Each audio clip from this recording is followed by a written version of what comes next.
This is the Random Samples and Populations Test, Module 5-6. Number 5. Using the data from the dot plot for numbers 3 through 5. That dot plot looked like this.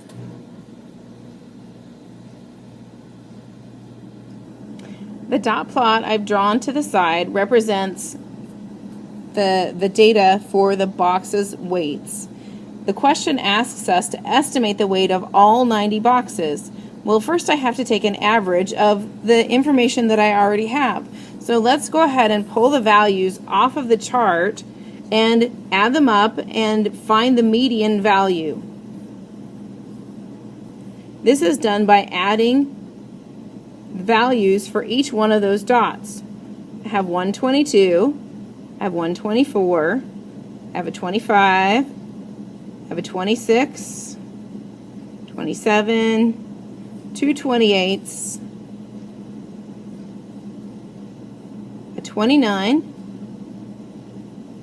and a 36. Now let's double check and count the dots. 1, 2, 3, 4, 5, 6, 7, 8, 9, and count the numbers. 1, 2, 3, 4, 5, 6, 7, 8, 9. Now I divide by the number 9 because there are 9 values.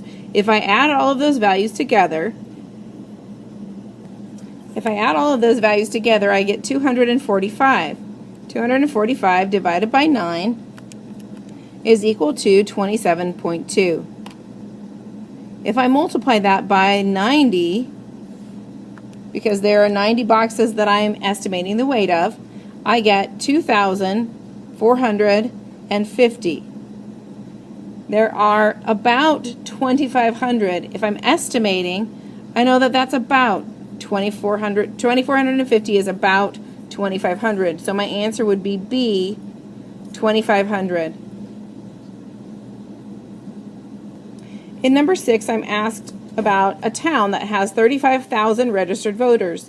A random sample of 500 voters finds that 125 are in favor of a new dog park. The question asks, how many are likely to vote for the dog park? Well, let's take a look at the sample. In our sample,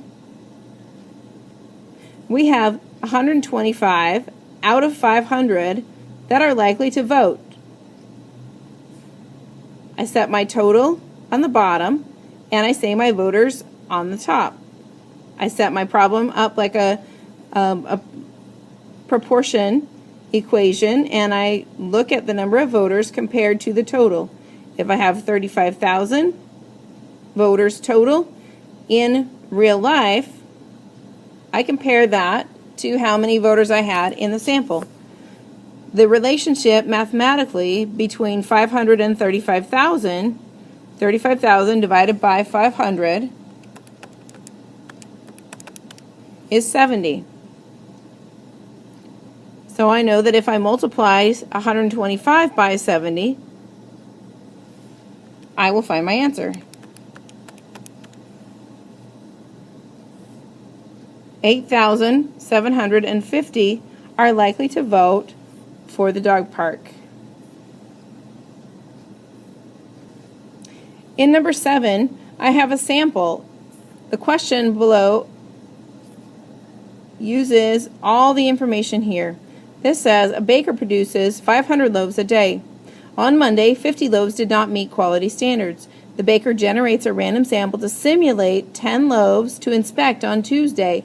The integers between 1 and 50 represent substandard or not good enough loaves. So I look at my sample. My sample has 10 in my total.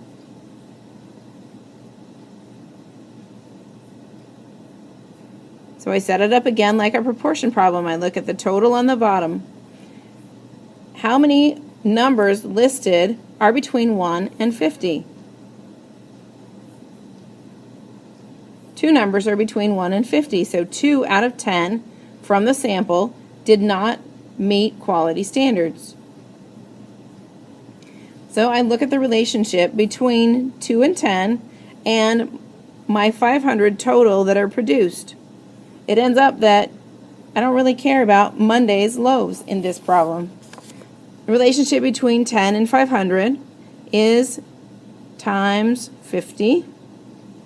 So 2 times 50 is equal to 100.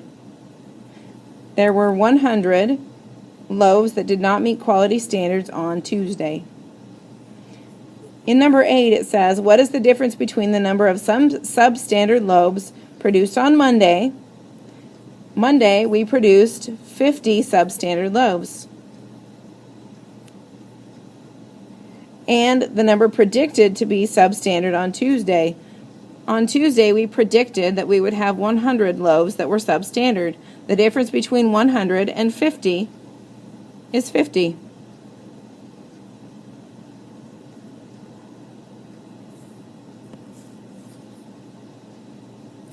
The answer is B.